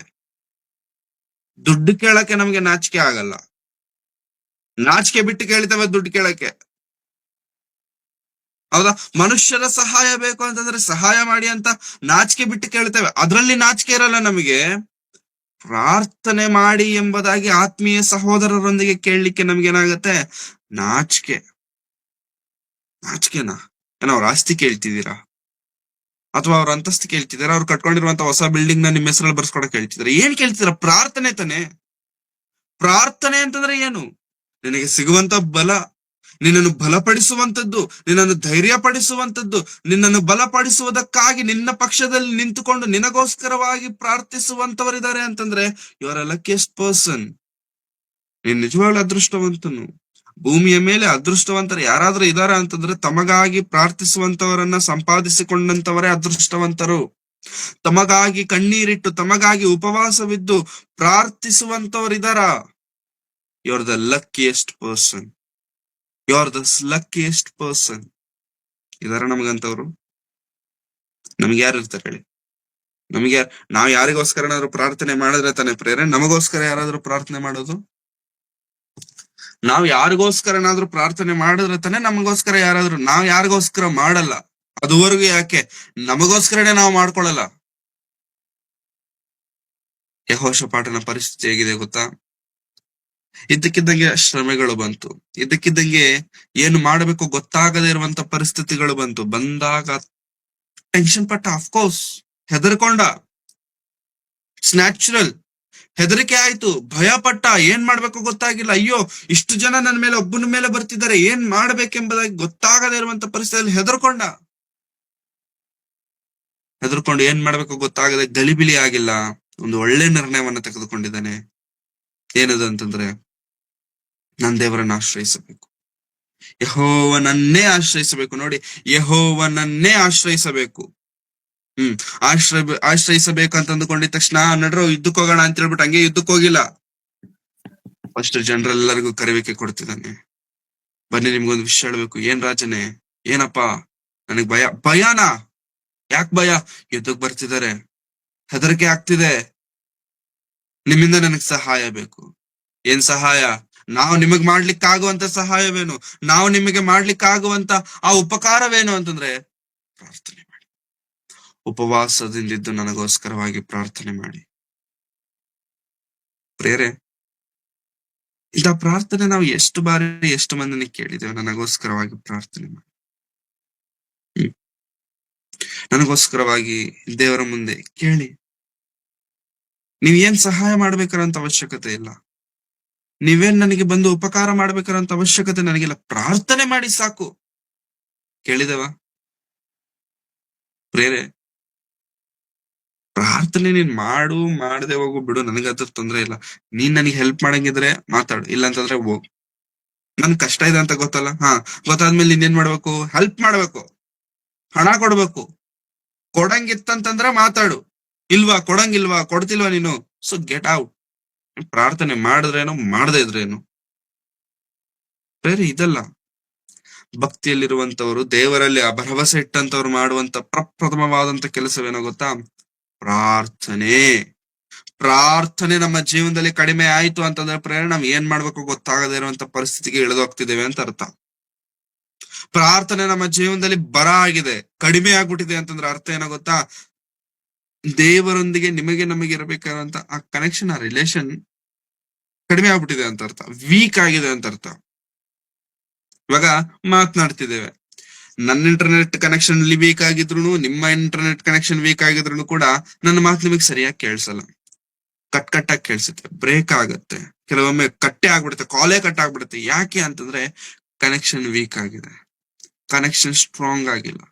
ದೇವರೊಂದಿಗೆ ನಿಮಗೆ ಕನೆಕ್ಷನ್ ಯಾವ ಲೆವೆಲ್ಗಿದೆ? Is it strong or it is weak? Strong ಆಗಿದ್ರೆ ದೇವರಿಗೆ ಸ್ತೋತ್ರ, ವೀಕ್ ಆಗಿದ್ರೆ ಕಾರಣ ಏನೋ ಗೊತ್ತಾ? ಯಾಕೆ ವೀಕ್ ಆಗ್ತಿದ್ದಾರೆ? ಕಾರಣ ಏನೋ ಗೊತ್ತಾ? ಕಾಣದೆ ನಿಮ್ಮ ಜೀವನದಲ್ಲಿ ಕೆಲಸ ಮಾಡುತ್ತಿರುವಂತ ಪ್ರಾರ್ಥನೆ, ಕಾಣದೆ ನೀವು ಎಂದೋ ಬಿಟ್ಟು ಬಿಟ್ಟಿರುವಂತ ಪ್ರಾರ್ಥನೆ, ಕಾಣದೆ ನಿಮಗೋಸ್ಕರವಾಗಿ ನೀವು ಪ್ರಾರ್ಥಿಸಬೇಕೆಂದು ಕೇಳದೆ ಇರುವಂತ ಪ್ರಾರ್ಥನೆ ಏನಾಗ್ಬಿಟ್ಟಿದೆ ಅಂತಂದ್ರೆ ಕಾಣೆ ಆಗ್ಬಿಟ್ಟಿದೆ, ಮರೆಯಾಗಿದೆ. ಅದಕ್ಕೆ ದೇವರೊಂದಿಗೆ ನಿಮಗೆ ಇರುವಂತ ಆ ಕನೆಕ್ಷನ್ ಏನಾದ್ರೂ ಇದೆಯಾ, ಆ ಕನೆಕ್ಟಿವಿಟಿ ಡಿಸ್ಟ್ಯಾಚ್ ಆಗ್ಬಿಟ್ಟಿದೆ, ಡಿಸ್ಟರ್ಬ್ ಆಗ್ಬಿಟ್ಟಿದೆ. ಬೇರೆ ಇದೆಯಾ ನಮಗೆ ಕನೆಕ್ಷನ್ ದೇವರ ಜೊತೆಗೆ? ಯೆಹೋಷಾಫಾಟ ಏನಂತ ಕೇಳ್ತಿದ್ದಾನೆ ಅಂತಂದ್ರೆ 4ನೇ ವಚನ, ಆಗ ಯೆಹೂದ್ಯರು ಯೆಹೋವನ ಸಹಾಯವನ್ನು ಕೇಳುವುದಕ್ಕಾಗಿ ತಮ್ಮ ಎಲ್ಲಾ ಪಟ್ಟಣಗಳಿಂದ ಆತನ ಸನ್ನಿಧಿಯಿಂದ ಕೂಡಿ ಬಂದರು. ಯೆಹೂದ್ಯರು ಯೆರೂಸಲೇಮಿನವರು ಯೆಹೋವನ ಆಲಯದ ಹೊಸ ಪ್ರಾಕಾರದಲ್ಲಿ ಸಭೆಯಾಗಿ ನೆರೆದು ಬಂದಾಗ ಯೆಹೋಷಾಫಾಟನವರ ಮುಂಗಡೆಯಲ್ಲಿ ನಿಂತು, ಜನರೆಲ್ಲರೂ ಬಂದಿದ್ದಾರೆ, ಅವ್ರ ಮುಂದೆ ನಿಂತು ಏನಂತ ಮಾತನಾಡ್ತಿದ್ದಾನೆ? ಯೆಹೋವನೇ ನಮ್ಮ ಪಿತೃಗಳ ದೇವರ ಪ್ರಾರ್ಥನೆ ಮಾಡ್ತಿದ್ದಾನೆ. ಪ್ರೇರೆ ಎದ್ದಕ್ಕೋಗೋದಕ್ಕಿಂತ ಮುಂಚೆ ಏನ್ ಮಾಡ್ತಿದ್ದಾನೆ? ಪ್ರಾರ್ಥನೆ ಮಾಡ್ತಿದ್ದಾನೆ. ಯಾಕೆ ಪ್ರಾರ್ಥನೆ ಮಾಡ್ತಿದ್ದಾನೆ? ಯಾಕೆ ಯೆಹೋಷಾಫಾಟನು ಪ್ರಾರ್ಥನೆ ಮಾಡ್ತಿದ್ದ? ಒಬ್ಬನೇ ಮಾಡ್ತಿಲ್ಲ, ಪಟ್ಟಣಗಳಿಂದ ಜನಗಳು ಬಂದಿದಾರಂತೆ, ಜನ ಸಮೂಹವು ಬಂದಿದೆ ಅಂತೆ. ಜನರೆಲ್ಲರನ್ನು ಮುಂದೆ ನಿಂದಿರಿಸಿ ಅವರ ಮುಂದೆ ಯೆಹೋಷಾಫಾಟನು ರಾಜನು ನಿಂತುಕೊಂಡು ಪ್ರಾರ್ಥನೆ ಮಾಡ್ತಿದ್ದಾನೆ. ಪ್ರಾರ್ಥನೆ. ನಾವ್ ಯಾವಾಗ ಪ್ರಾರ್ಥನೆ ಮಾಡ್ತೇವೆ? ಹೇಳಿ? ಏನಾದರೂ ಅವಶ್ಯಕತೆಗಳಿದ್ದಾಗ ಮಾತ್ರ ಪ್ರಾರ್ಥನೆ, ಅಥವಾ ಪ್ರಾರ್ಥನೆ ಅನ್ನುವಂಥದ್ದು ನಮ್ಮ ಜೀವನದಲ್ಲಿ ಕಾಣಿಸಲ್ಲ. ಪ್ರಾರ್ಥನೆ ಯಾವಾಗ ಮಾಡ್ಬೇಕು ಗೊತ್ತಾ ಪ್ರೇರೆ? ಪ್ರತಿ ವಿಷಯದಲ್ಲೂ ಪ್ರಾರ್ಥನೆ ಮಾಡ್ಬೇಕು. ಮನೆ ಬಿಟ್ಟು ಹೊರಗೆ ಹೋಗ್ತಿದ್ದೀರಾ? ಪ್ರೇ. ಮನೆಯಿಂದ ಒಳಗ್ ಬರ್ತಿದ್ದೀರಾ? ಪ್ರೇ. ನಿಜ. ದೇವರ ಸೇವೆ ನಿಮಿತ್ತ ಹೋಗ್ತಿದ್ದೀರಾ? ಪ್ರಾರ್ಥನೆ ಮಾಡಿ. ಸಭೆಗೆ ಹೋಗ್ತಿದ್ದೀರಾ, ಚರ್ಚ್ಗೆ ಹೋಗ್ತಿದ್ದೀರಾ, ಪ್ರಾರ್ಥನೆ ಮಾಡ್ಕೊಂಡು ಹೊರಡಿ. ಮೀಟಿಂಗ್ ಹೋಗ್ತಿದ್ದೀರಾ, ಪ್ರಾರ್ಥನೆ ಮಾಡ್ಕೊಂಡು ಹೊರಡಿ. ಯಾಕೆ ಪ್ರಾರ್ಥನೆ ಮಾಡೋದ್ ತಪ್ಪ? ಪ್ರಾರ್ಥನೆ ಮಾಡಬಾರ್ದಾ? ದೇವರೇ ನನಗೆ ಸಹಾಯ ಮಾಡು, ದೇವರೇ ನಿನ್ನ ಚಿತ್ತದಂತೆ ನನ್ನನ್ನು ನಡೆಸು. ಸಭೆಗೆ ಹೋಗ್ತಿದ್ದೇನೆ, ನಿನ್ನ ಮಾತುಗಳನ್ನ ಕೇಳ್ತಿದ್ದೇನೆ, ಕೇಳುವಂತ ಮಾತುಗಳು ನನಗೆ ಅರ್ಥ ಆಗುವಂತೆ ಸಹಾಯ ಮಾಡು. ಮಾಡಲ್ವಾ ಪ್ರಾರ್ಥನೆ? ಮಾಡಲ್ಲ. ಹೋಗ್ತಿರೋ ದೇವ್ರ ಕೆಲ್ಸಕ್ಕೆ ಅಲ್ವಾ ಪ್ರಾರ್ಥನೆ ಸಪರೇಟ್ ಆಗಿ ಮಾಡ್ಬೇಕಾ? ಮಾಡ್ಬೇಕು ಸರ್, ಬ್ರದರ್, ಮಾಡ್ಬೇಕು ಬ್ರದರ್. ಮಾಡಿಲ್ಲ ಅಂತಂದ್ರೆ ಏನಾಗುತ್ತೆ? ಏನಾಗಲ್ಲ. ಮಾಡಿಲ್ಲ ಅಂತಂದ್ರೆ ಏನಾಗುತ್ತೆ ಅಂತಂದ್ರೆ ಏನು ಆಗಲ್ಲ. ಆಗಬೇಕಾದಾಗ ಆಗತ್ತೆ, ಏನು ಆಗಲ್ಲ. ಏನಾಗುತ್ತೆ ಗೊತ್ತಾ? ದೇವರೊಂದಿಗಿರುವಂತ ಕನೆಕ್ಷನ್ ವೀಕ್ ಆಗ್ಬಿಡತ್ತೆ. ದೇವರೊಂದಿಗೆ ಕನೆಕ್ಷನ್ ವೀಕ್ ಆಯ್ತು ಅಂತಂದ್ರೆ ನೀನು ಎಷ್ಟೇ ಬಾರಿ ವಾಕ್ಯ ಕೇಳಿದ್ರು, ಎಷ್ಟೇ ಬಾರಿ ಸಭೆಗೆ ಹೋದ್ರು, ಎಷ್ಟೇ ದೂರದಿಂದ ಸಭೆಗೆ ಬಂದ್ರು ಕೂಡ ವರ್ತ್ ನಥಿಂಗ್, ವೇಸ್ಟ್. ಹಾಗಾಗಿ ಪ್ರಾರ್ಥನೆಯಲ್ಲಿ ಇದೇವ ಪ್ರೇರೆ, ನಾವು ನಮ್ಮ ಜೀವನಗಳಲ್ಲಿ ಬರುವಂತ ಪರಿಸ್ಥಿತಿಗಳನ್ನ ಎದುರುಕೊಳ್ಳುವಂತ ಧೈರ್ಯ ನಮಗ್ ಬರೋದೇ ಪ್ರಾರ್ಥನೆ ಮೂಲಕ. ನಮ್ಮ ಜೀವನದಲ್ಲಿ ಬರುವಂತ ಶೋಧನೆಗಳನ್ನ ನಾವು ಜಯಿಸಲಿಕ್ಕಾಗುವಂತದ್ದೇ ಪ್ರಾರ್ಥನೆ ಮೂಲಕ. ನಮ್ಮ ಜೀವನದಲ್ಲಿ ಬರುವಂತ ಅವಮಾನಗಳನ್ನು ನಾವು ಜಯಿಸ್ಲಿಕ್ಕಾಗುವಂತದ್ದು ಪ್ರಾರ್ಥನೆ ಮೂಲಕ. ಅದು ಕೇವಲ ನಿನ್ನೊಬ್ಬನ ಪ್ರಾರ್ಥನೆಯಿಂದ ಆಗ್ಲಿಕ್ಕೆ ಆಗದೆ ಇರಬಹುದು. ನಿನಗೋಸ್ಕರವಾಗಿ ಪ್ರಾರ್ಥನೆ ಮಾಡುತ್ತಿರುವಂತವ್ರು ಇದಾರಲ್ಲ, ಅವರ ಭಕ್ತಿಯ ಮೂಲಕವಾಗಿ ನೀನು ಜಯಿಸ್ಲಿಕ್ಕೆ, ನೀನು ಜಯ ಹೊಂದಲಿಕ್ಕೆ ಸಾಧ್ಯವಾಗುತ್ತೆ. ನಿನಗೋಸ್ಕರವಾಗಿ ಪ್ರಾರ್ಥಿಸುವಂತವ್ರು ಎಷ್ಟು ಮಂದಿನ ನೀನು ಇಟ್ಕೊಂಡಿದ್ದೆ. ನಿನ್ನ ಕಾಂಟ್ಯಾಕ್ಟ್ ಲಿಸ್ಟ್ ಓಪನ್ ಮಾಡಿದ್ರೆ 1000, 2000, 3000 ಅಷ್ಟೊಂದು ಕಾಂಟ್ಯಾಕ್ಟ್ಸ್ ಇರುತ್ತೆ. ಎಷ್ಟು ಮಂದಿ ಇದ್ದಾರೆ ಪ್ರಾರ್ಥನೆ ಮಾಡುವಂತವ್ರು? ಎಷ್ಟು ಮಂದಿ ಇದ್ದಾರೆ ನಿನಗೋಸ್ಕರವಾಗಿ ಉಪವಾಸವಿದ್ದು ಪ್ರಾರ್ಥನೆ ಮಾಡುವಂತವ್ರು? Anyone for you? ಯಾರು ಇಲ್ವಾ? ಇನ್ನೂ ಸಮಯ ಮಿಂಚಿಲ್ಲ. ಸಂಪಾದಿಸಿಕೊಂತವರನ್ನ, ಅಂತವ್ರನ್ನ ನಿನ್ನ ಜೀವನದಲ್ಲಿ ಬರಮಾಡಿಕೊ, ಇನ್ವೈಟ್ ಮಾಡು, ಕೇಳು, ಬಾಯ್ ಬಿಟ್ಟು ಕೇಳಿ. ಮೀಟಿಂಗ್ ಗಳಿಗೆ ಹೋಗ್ತೀರಾ, ಚರ್ಚ್ಗೆ ಹೋಗ್ತೀರಾ, ಎಲ್ಲಿಗೆ ಆದ್ರೂ ಹೋಗಿ ಆತ್ಮೀಯರೊಂದಿಗೆ ಸಹವಾಸದಲ್ಲಿ ಹೋಗ್ತೀರಾ, ಕೇಳಿ, ಬಾಯ್ ಬಿಟ್ಟು ಕೇಳಿ. ಏನಂತ? ಪ್ರಾರ್ಥನೆ ಮಾಡಿ ನನಗೋಸ್ಕರ, ಪ್ರಾರ್ಥನೆ ಮಾಡಿ ನನ್ನ ಕುಟುಂಬಕ್ಕೋಸ್ಕರ. ದೇವರ ಚಿತ್ತ ಏನಿದೆಯೋ ಅದ್ ನಡೆಸುವಂತೆ ಪ್ರಾರ್ಥನೆ ಮಾಡಿ. ದೇವರ ಆಲೋಚನೆ ಏನಿದೆಯೋ ಅದನ್ನ ನಾನು ನೆರವೇರಿಸುವಂತೆ ನನಗೋಸ್ಕರವಾಗಿ ಪ್ರಾರ್ಥನೆ ಮಾಡಿ, ನನ್ನ ಕುಟುಂಬಕ್ಕೋಸ್ಕರವಾಗಿ ಪ್ರಾರ್ಥನೆ ಮಾಡಿ, ನನ್ನ ಸಭೆಗೋಸ್ಕರವಾಗಿ ಪ್ರಾರ್ಥನೆ ಮಾಡಿ, ನನ್ನನ್ನ ನಡೆಸುತ್ತಿರುವಂತ ಸೇವಕರಿಗೋಸ್ಕರವಾಗಿ ಕೇಳಿ ಸರ್. ಊಟ ಹಾಕ್ಬೇಕಾದ್ರೆ ಚಿಕನ್ ಪೀಸ್ 2 ಪೀಸ್ ಕಡಿಮೆ ಬಿದ್ರೆ ಕೇಳಿ, ಹಾಕಿ 2 ಪೀಸ್. ಒಂದ್ಸತಿ ಊಟ ಹೋಗ್ತೇವೆ, ಸಾಕಾಗಿಲ್ಲ, 2ನೇ ಸತಿ ಊಟಕ್ಕೆ ಹೋಗ್ತೇವೆ, ಕೇಳ್ತೇವಲ್ಲ, ನಾಚಿಕೆನ ಅದ್ರಲ್ಲೆಲ್ಲ ನಾಚಿಕೆ ಇಲ್ವಲ್ಲ, ಅದ್ರಲ್ಲೆಲ್ಲ ನಾವ್ ತಲೆ ತೆಗೆಸ್ಕೊಳ್ಳೋದಿಲ್ವಲ್ಲ, ಅದ್ರಲ್ಲಿ ಕೇಳೋದ್ ಬೇಡವಾ ಅಂತ ನಾವ್ ತಲೆ ಕೆಡ್ಸ್ಕೊಳಲ್ವಲ್ಲ. ಪ್ರಾರ್ಥನೆ ಕೇಳೋದಕ್ ಮಾತ್ರ ನಾವು ಕೇಳೋಣ ಬೇಡವಾ? ಕೇಳಿದ್ರೆ ಏನ್ ಅಂದ್ಕೊಳ್ತಾರೆ? ಓವರ್ ಆಕ್ಟಿಂಗ್ ಎಲ್ಲ ಮಾಡಬಾರ್ದು, ಓವರ್ ಆಕ್ಟಿಂಗ್ ಮಾಡಬಾರ್ದು. ನನ್ನ ಭಾಷೆಯಲ್ಲಿ ಹೇಳ್ಬೇಕಂದ್ರೆ ಓವರ್ ಆಕ್ಟಿಂಗ್ ಮಾಡಬಾರ್ದು. ಯಾಕೆ ಮಾಡಬಾರ್ದು ಅಂತಂದ್ರೆ, ನೀನ್ ಕೇಳ್ತಿರುವಂತದ್ದು ಏನೋ ಪಾಪದ ವಿಚಾರವಲ್ಲ. ನೀನ್ ಕೇಳ್ತಿರುವಂತದ್ದು ಪ್ರಾರ್ಥನೆ ಸಹಾಯ. ನಿನ್ನನ್ನು ಬಲಪಡಿಸುವಂತದ್ದು ದೇವರಲ್ಲಿ, ನಿನ್ನನ್ನು ಅಭಿವೃದ್ಧಿ ಪಡಿಸುವಂತದ್ದು ದೇವರಲ್ಲಿ. ಅಂತದನ್ನ ಕೇಳಲಿಕ್ಕೆ ನಾಚಿಕೆ ಪಡಬಾರ್ದು ಪ್ರಿಯರೇ. ಯೆಹೋಷಾಫಾಟನು ರಾಜನು, ನಾನು ಹೆದರಿದ್ದೇನೆ ಅಂತ ಹೇಳ್ತಿದ್ದಾನೆ ಜನರ ಮುಂದೆ, ನಾನು ಭಯ ಪಟ್ಟಿದ್ದೇನೆ ಅಂತ ಹೇಳ್ತಿದ್ದಾನೆ ಜನರ ಮುಂದೆ, ನಾನು ಹೆದರ್ಕೊಂಡಿದ್ದೇನೆ ಅಂತ ಹೇಳ್ತಿದ್ದಾನೆ, ನನಗೆ ನಿಮ್ಮ ಸಹಾಯ ಬೇಕು ಅಂತ ಕೇಳ್ತಿದ್ದಾನೆ. ನಿಮ್ಮೊಂದಿಗೆ ನೀವು ನನಗೆ ಸಹಾಯ ಮಾಡಬೇಕಾದಂತದ್ದು ಹೇಗೋ ಗೊತ್ತಾ? ಪ್ರಾರ್ಥನೆ, ಉಪವಾಸದ ಪ್ರಾರ್ಥನೆ ಮಾಡಿ ಅಂತ ಕೇಳಿದಾನೆ. ನಂತರ ಏನಾಗ್ತಿದೆ ನೋಡಿ ಪ್ರಿಯರೇ, 6ನೇ ವಚನ. ಯೆಹೋವನೇ, ನಮ್ಮ ಪಿತೃಗಳ ದೇವರೇ, ಪರಲೋಕದಲ್ಲಿ ದೇವರಾಗಿರುವ ಆತನು ನೀನಲ್ಲವೋ? ನೀನು ಜನಾಂಗಗಳ ಎಲ್ಲಾ ರಾಜ್ಯಗಳನ್ನು ಆಳುವವನಾಗಿರುತ್ತಿ. ನಿನ್ನ ಹಸ್ತದಲ್ಲಿ ಬಲಾಪರಾಕ್ರಮಗಳಿರುತ್ತವೆ, ನಿನ್ನೆದುರಿನಲ್ಲಿ ಯಾರು ನಿಲ್ಲಲಾರರು. ದೇವರು ಯಾವಗಳನ್ನ ಆಳ್ತಿದಾರಂತೆ ಪ್ರಿಯರೇ? ನೀನು ಜನಾಂಗಗಳ ಎಲ್ಲಾ ರಾಜ್ಯಗಳನ್ನು ಆಳುವವನಾಗಿರುತ್ತಿ. ನೀನು ಜನಾಂಗಗಳ ಎಲ್ಲಾ ರಾಜ್ಯಗಳನ್ನು ಆಳ್ತಿದೀಯ. You are the king. King. 3 ಮಂದಿ ಶತ್ರುಗಳು ಬಂದಿದಾರಲ್ಲ, ಆ ಶತ್ರು ರಾಜರನ್ನಾಗಿ ಮಾಡಿದವನು ಕೂಡ ನೀನೆ. ಅವರಿಗೆ ರಾಜ್ಯವನ್ನು ಕೊಟ್ಟವನು ನೀನೆ, ಅವರಿಗೆ ಬಲವನ್ನು ಕೊಟ್ಟವನು ನೀನೆ. ನೀನೇ ಎಲ್ಲಾ ಜನಾಂಗಗಳಿಗೆ ರಾಜನು, ನೀನೇ ಎಲ್ಲಾ ಜನಾಂಗಗಳನ್ನು ಆಳುವವನು. ಒಳ್ಳೆಯವರೇ ಆಗಿರಬಹುದು, ಕೆಟ್ಟವರೇ ಆಗಿರಬಹುದು, ನೀತಿವಂತರೇ ಆಗಿರಬಹುದು, ಅನೀತಿವಂತರೇ ಆಗಿರಬಹುದು, ಪರಿಶುದ್ಧರೇ ಆಗಿರಬಹುದು, ಅಪರಿಶುದ್ಧರೇ ಯಾರೇ ಆಗಿರಬಹುದು, ಅವ್ರಿಗೆ ಅಧಿಕಾರವನ್ನು ಕೊಟ್ಟವರು ದೇವರು. ಮೋಡಿ ಅಧಿಕಾರ ಕೊಟ್ಟವ್ರು ಯಾರು? ಮೋದಿ ಅವ್ರಿಗೆ ಅಧಿಕಾರ ಕೊಟ್ಟವ್ರು ಯಾರು? ದೇವರು.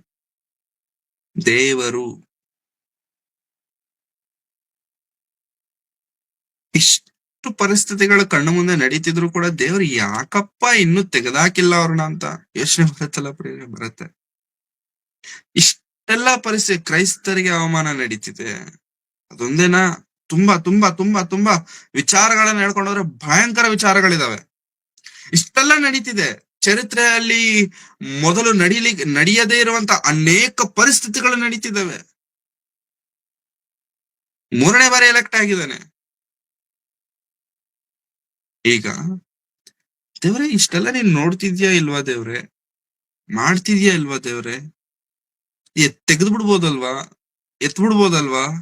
ಅಂತ ನಾವು ಪ್ರಾರ್ಥನೆ ಮಾಡಿದರೂ ಕೂಡ ದೇವರು ಹೇಳುವಂತದ್ದೇನ ಗೊತ್ತಾ, ಎಲ್ಲಾ ಜನಾಂಗಗಳನ್ನು ಆಳುವವನು ನಾನೇ. Do you know who am I am king maker. ರಾಜರನ್ನ ನೇಮಿಸುವವನು ನಾನೇ.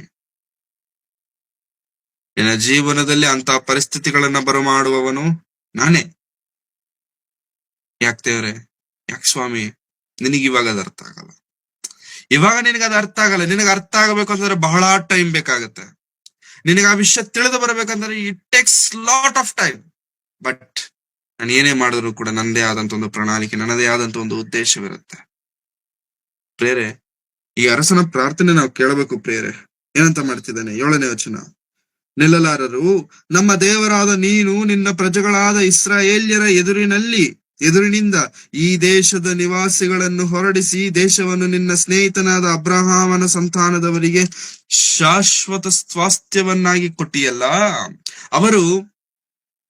ಅವರು ಈ ದೇಶದಲ್ಲಿ ಇಳುಕೊಂಡು ಇದರಲ್ಲಿ ನಿನ್ನ ಹೆಸರಿಗೋಸ್ಕರವಾಗಿ ಪವಿತ್ರಾಲಯವನ್ನು ಕಟ್ಟಿ ತಮ್ಮ ಮೇಲೆ ಖಡ್ಗ, ವಿಧಿ, ಘೋರ, ವ್ಯಾಧಿ, ಕ್ಷಾಮ ಮೊದಲಾದ ಆಪತ್ತುಗಳು ಬರುವಾಗ ತಾವು ನಿನ್ನ ನಾಮ ಮಹತ್ತು ಇರುವ ಈ ಆಲಯದ ಮುಂದೆಯೂ ನಿನ್ನ ಮುಂದೆಯೂ ನಿಂತು ತಮ್ಮ ಇಕ್ಕಟ್ಟಿನಲ್ಲಿ ನಿನಗೆ ಮೊರೆ ಇಡುವುದಾದರೆ ನೀನು ಕೇಳಿ ರಕ್ಷಿಸುವಿ ಎಂದುಕೊಂಡರಷ್ಟೇ. ಆ ದಿನಮಾನಗಳಲ್ಲಿ ಅವ್ರಿಗೆ ದೇವಾಲಯವಿತ್ತು. ದಾವೀದನ ಮಗನಾದ ಸೊಲೊಮೋನನು ಕಟ್ಟಿಸಿದಂತ ದೇವಾಲಯ. ದೇವರೇ, ಈ ದೇವಾಲಯವನ್ನ ಕಟ್ಟಿಸಿದ್ಯಲ್ಲ, ಆ ದೇವಾಲಯದ ಕಡೆಗೆ ತಿರುಗಿಕೊಂಡು ಯಾರಾದ್ರೂ ಪ್ರಾರ್ಥಿಸುವುದಾದ್ರೆ ಅವರು ಕೇಳಿದಂತ ಪ್ರಾರ್ಥನೆಗೆ ತಕ್ಕ ಪ್ರತಿಫಲವನ್ನ ನೀನು ಕೊಡ್ತೀಯಲ್ಲ. ನೀನು ರಕ್ಷಿಸ್ತೀಯಲ್ಲ, ನಮ್ಮನ್ನು ರಕ್ಷಿಸು. ನೀನು ರಕ್ಷಿಸ್ತೀಯಲ್ಲ, ನಮ್ಮನ್ನು ರಕ್ಷಿಸು. ಇವಾಗ ನಮ್ಗೆ ಯಾವ ದೇವಾಲಯ ಇದೆ ಪ್ರಿಯರೇ? ಯಾವ ಚರ್ಚ್ ಕಡೆಗೆ ನಾವು ನೋಡ್ಬೇಕು? ಯಾವ ದೇವಾಲಯದ ಕಡೆಗೆ ನಾವು ನೋಡ್ಬೇಕು ಅಂತಂದ್ರೆ there is no temple, there is no physical temple. ಯಾವುದೇ ರೀತಿಯಾದಂತ ಕಾಣುವಂತ ದೇವಾಲಯವಿಲ್ಲ. ಕಣ್ಣು ಮುಚ್ಕೊಂಡು ಪ್ರಾರ್ಥನೆ ಮಾಡ್ಬೇಕು ದೇವರೆಲ್ಲ ಅಷ್ಟೇ. ದೇವ್ರೆ, ನನಗೆ ಸಹಾಯ ಮಾಡು, ನನ್ನನ್ನು ಕೈ ಬಿಡಬೇಡ, ನನ್ನನ್ನು ತೊರೆಯಬೇಡ, ನನ್ನನ್ನು ಬಿಡಬೇಡ ಅಷ್ಟೇ. ನಿನ್ನ ಸಹಾಯ ನನಗೆ ಕೊಡು. ರಾಜನ ಅದೇ ಪ್ರಾರ್ಥನೆ ಮಾಡ್ತಿದ್ದೆ. ನನಗೆ ದೇವಾಲಯವಿದೆ, ಆ ದೇವಾಲಯದಲ್ಲಿ ಪ್ರಾರ್ಥಿಸ್ತಿದ್ದೇವೆ, ನಮ್ಮನ್ನು ರಕ್ಷಿಸುವೆ ಎಂದುಕೊಂಡರಷ್ಟೇ. ಈ ಅಮೋನಿಯರನ್ನು, ಮೋವಾಬ್ಯರನ್ನು, ಸೇಯಿರ್ ಪರ್ವತ ಪ್ರದೇಶದವರನ್ನು ನೋಡು. ಇಸ್ರಾಯೇಲ್ಯರು ಐಗುಪ್ತ ದೇಶದಿಂದ ಬರುತ್ತಿದ್ದಾಗ ಇವರ ದೇಶದಲ್ಲಿ ನುಗ್ಗಬಾರದೆಂದು ನಿನ್ನಿಂದ ಅಪ್ಪಣೆ ಹೊಂದಿ ಇವರನ್ನು ಸಂಹರಿಸದೆ ವಾರೆಯಾಗಿ ಹೋದರಲ್ಲ. ಈಗ ಇವರು ಉಪಕಾರಕ್ಕೆ ಅಪಕಾರ ಮಾಡಿ ನೀನು ನಮಗೆ ಅನುಗ್ರಹಿಸಿದ ಸ್ವಾಸ್ಥ್ಯದೊಳಗಿಂದ ನಮ್ಮನ್ನು ಹೊರಡಿಸುವುದಕ್ಕೋಸ್ಕರ ನಮ್ಮ ಮೇಲೆ ಯುದ್ಧಕ್ಕೆ ಬಂದಿರುತ್ತಾರೆ. ಉಪಕಾರ ಮಾಡಿದ್ವಿ ನಾವು ಅವ್ರ ಮೇಲೆ ಬರ್ಬೇಕಾದ್ರೆ ಅವ್ರ ದೇಶದೊಳಗಿಂದ ನಾವು ಬಂದಿದ್ರೆ ಅವ್ರು ಹೋಗ್ತಿದ್ರು. ಇಸ್ರಾಯೇಲ್ಯರು ಐಗುಪ್ತ ದೇಶದಿಂದ ಬರ್ಬೇಕಾದ್ರೆ ಅವ್ರಿಗೆ ಅಡ್ಡ ಬಂದಂತ ದೇಶಗಳನ್ನ ತುಳ್ಕೊಂಡೋದ್ರು ಪ್ರೇರೆ. ತುಳ್ಕೊಂಡೋದ್ರ ನಾಶ ಮಾಡ್ಕೊಂಡೋದ್ರು. ಪರ್ಮಿಷನ್ ಕೊಟ್ರ ಬದುಕದಂಗೆ? ಪರ್ಮಿಷನ್ ಕೊಟ್ಟಿಲ್ವಾ ದೇಶದೊಳಗಿಂದ ಹೋಗೋದಕ್ಕೆ? ಯುದ್ಧ ಮಾಡುತ್ತಿದ್ದರು, ನಾಶ ಮಾಡ್ತಿದ್ರು, ಹೊರಡ್ತಿದ್ರು. ಈ 3 ದೇಶಗಳ ಮೇಲೆ ನಾವು ಬಂದಿಲ್ವಲ್ಲ, ಯುದ್ಧ ಮಾಡಿಲ್ವಲ್ಲ, ನಾಶ ಮಾಡಿಲ್ವಲ್ಲ. ಮತ್ ನಾಶ ಮಾಡಿಲ್ಲ ಎನ್ನುವಂತ ಉಪಕಾರಕ್ಕೆ ಅವ್ರ ಏನ್ ಮಾಡ್ತಿದಾರೆ? ಅಪಕಾರ ಮಾಡ್ತೀವಿ. ನಮ್ಮ ಜೀವನದಲ್ಲೂ ಕೂಡ ನಾವು ಒಳ್ಳೇದ್ ಮಾಡ್ತೇವೆ, ಅಯ್ಯೋ ಅಂತ ನಾವಂತೀವಿ. ಅವ್ರನ್ನೆಲ್ಲ ಪ್ರೇಯರ್ ಅವ್ರ ಅನ್ನೋದೇ ಇಲ್ಲ. ನೀನ್ ಏನೇ ಮಾಡು, ಹೆಂಗೆ ಮಾಡು, ನಿನ್ ತಲೆ ತಾಕಟ್ಟಾದ್ರೂ ಇಡು, ನೀನ್ ಏನ್ ಮಾಡ್ತೀಯ ನನಗೆ ಗೊತ್ತ, ನಮ್ಗೆ ಬೇಕೇ ಬೇಕು. ಅಲ್ಲ, ನಾನ್ ನಿನ್ಗೆ ಸಹಾಯ ಮಾಡನಲ್ಲ, ನೆನಪೇ ಇರಲ್ಲ ಅವ್ರಿಗೆ ಪ್ರೇಯರ್. ನೆನಪೇ ಉಪಕಾರಕ್ಕೆ ಅಪಕಾರ ಅಂತವ್ರು ನಮ್ ಜೀವನದಲ್ಲಿ ಅವಾಗ ಪರಿಚಯ ಆಗ್ತಿರ್ತಾರೆ. ತಲೆಗೆಡ್ಸ್ಕೊಬೇಡಿ, ಅಂತವ್ರು ಇರ್ಬೇಕು ನಮ್ ಜೀವನದಲ್ಲಿ. ಏನೇ ಆದ್ರೂ ಕೂಡ ಪ್ರೇಯರ್ ಒಂದು ಅರ್ಥ ಮಾಡ್ಕೊಳ್ಬೇಕನ್ನಂತದ್ದು ಏನು ಗೊತ್ತಾ? ಎಲ್ಲ ಒಳ್ಳೇದಕ್ಕೋಸ್ಕರ. ಅದು ಕೆಟ್ಟದಾಗ್ತಿದ್ಯಾ, ಜಸ್ಟ್ ಥ್ಯಾಂಕ್ ಗಾಡ್. ದೇವ್ರೆ, ಇದರಿಂದ ನನಗೇನ್ ಹೇಳ್ಕೊಡ್ಬೇಕಂತಿದ್ಯಾ? ಇದರಿಂದ ನಾನು ಏನ್ ಕಲ್ತ್ಕೊಳ್ಬೇಕು? ಲಾಸ್ ಆಗಿದ್ಯಾ, ಅವಮಾನ ಆಗ್ತಿದ್ಯಾ, ಡೋಂಟ್ ಬಾದರ್. ನಿನ್ನ ಕೈ ಹಿಡಿದ ಆತನು ದೇವರು, ನಿನ್ನನ್ನು ಬಲಪಡಿಸುತ್ತಿರುವ ಆತನು ದೇವರಾಗಿರೋದ್ರಿಂದ don't bother about anything. So ಅದನ್ನ ಹೇಳ್ತಿದ್ದಾನೆ. ಅವರು ಉಪಕಾರಕ್ಕೆ ಅಪಕಾರ ಮಾಡ್ಬಿಟ್ಟು ನಮ್ಮನ್ನೇ ನಮ್ಮ ದೇಶದೊಳಗಿಂದ ಹೊರಡಿಸಬೇಕೆಂದಿದ್ದಾರೆ ಅಂತಂದುಕೊಂಡು 12ನೇ ವಚನ, ನಮ್ಮ ದೇವರೇ, ಅವರನ್ನು ದಂಡಿಸದೆ ಬಿಡುವೆಯೋ? ನಮ್ಮ ಮೇಲೆ ಬಂದ ಈ ಮಹಾ ಸಮೂಹದ ಮುಂದೆ ನಿಲ್ಲುವುದಕ್ಕೆ ನಮ್ಮಲ್ಲಿ ಬಲವಿಲ್ಲ. ಅವರ ಮುಂದೆ ನಿಲ್ಲುವುದಕ್ಕೆ ಏನು ಮಾಡಬೇಕೆಂಬುದೂ ತಿಳಿಯದು. ನಮ್ಮ ಕಣ್ಣುಗಳು ನಿನ್ನನ್ನೇ ನೋಡುತ್ತವೆ ಎಂದು ಪ್ರಾರ್ಥಿಸಿದನು. ನಮ್ಗೇನ್ ಮಾಡ್ಬೇಕು ಗೊತ್ತಾ? ಪ್ರಾರ್ಥನೆ ಹೇಗ್ ಮಾಡ್ಬೇಕು ಗೊತ್ತಾ? ಹಿಂಗ್ ಮಾಡ್ಬೇಕು ಪ್ರಿಯರೇ. ದೇವರೇ, ನನ್ನನ್ನ ಕಾಪಾಡು. ನೀನು ಸಮಸ್ತವನ್ನ ತಿಳಿದ ದೇವರು, ನನ್ನನ್ನು ಬಲಪಡಿಸು. ಆಮೇನ್. ಇಷ್ಟೇನಾ? ಪ್ರಾರ್ಥನೆ ಅಲ್ಲ, ತೋರಿಸಿಕೊಳ್ಳೋದಕ್ಕೆ ಮಾಡುವಂತ ಪ್ರಾರ್ಥನೆ. ಇಂಥ ಪ್ರಾರ್ಥನೆ ಯಾವಾಗ ಮಾಡ್ತೇವೆ ಗೊತ್ತಾ? ಈ ಯೆಹೋಷಾಫಾಟನ್ ಮಾಡ್ತಿರುವಂತ ಇದು ವ್ಯಕ್ತಿಗತ ಪ್ರಾರ್ಥನೆ, ಪರ್ಸನಲ್ ಪ್ರೇಯರ್ ಅಂತಾರಲ್ಲ, ಪರ್ಸನಲ್ ಪ್ರೇಯರ್ ಅಲ್ಲಿ ಮಾಡುವಂತ ಪ್ರಾರ್ಥನೆ ಇದು. ಪರ್ಸನಲ್ ಆಗಿ ಮಾಡ್ತಿದ್ದಾನೆ ಯೆಹೋಷಾಫಾಟನು? ಇಲ್ಲ.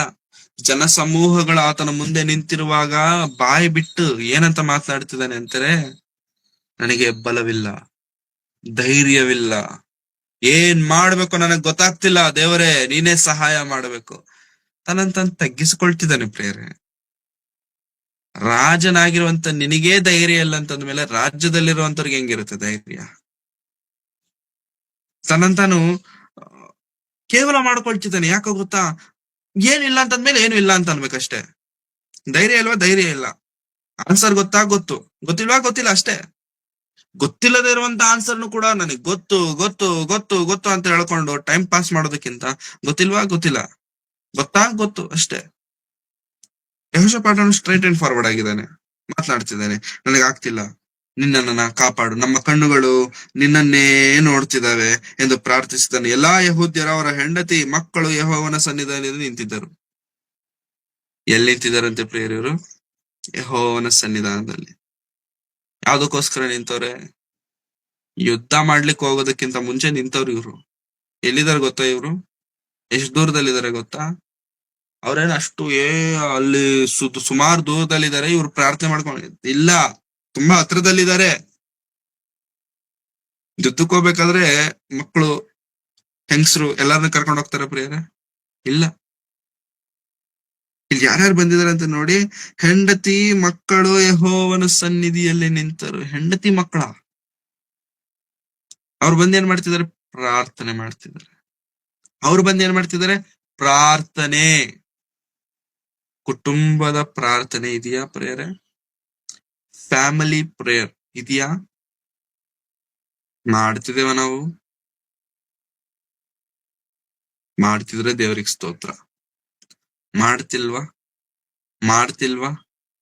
ಅದಕ್ಕೆ ನಮ್ಮ ಜೀವನದಲ್ಲಿ ಶ್ರಮೆಗಳು ಬರ್ತವೆ. ಅದಕ್ಕೆ ನಮ್ಮ ಜೀವನದಲ್ಲಿ ಏನು ಮಾಡ್ಬೇಕೋ ಗೊತ್ತಾಗದೇ ಇರುವಂತ ಪರಿಸ್ಥಿತಿಗಳು ನಮ್ಮ ಜೀವನದಲ್ಲಿ ಬರ್ತವೆ. ಪ್ರಾರ್ಥನೆ ಮಾಡಬೇಕು. ಇಲ್ಲಿ ಯುದ್ಧಕ್ಕೆ ಹೋಗೋದಕ್ಕಿಂತ ಮುಂಚೆ ಏನ್ ಮಾಡ್ತಿದ್ದಾರೆ ಇವರು?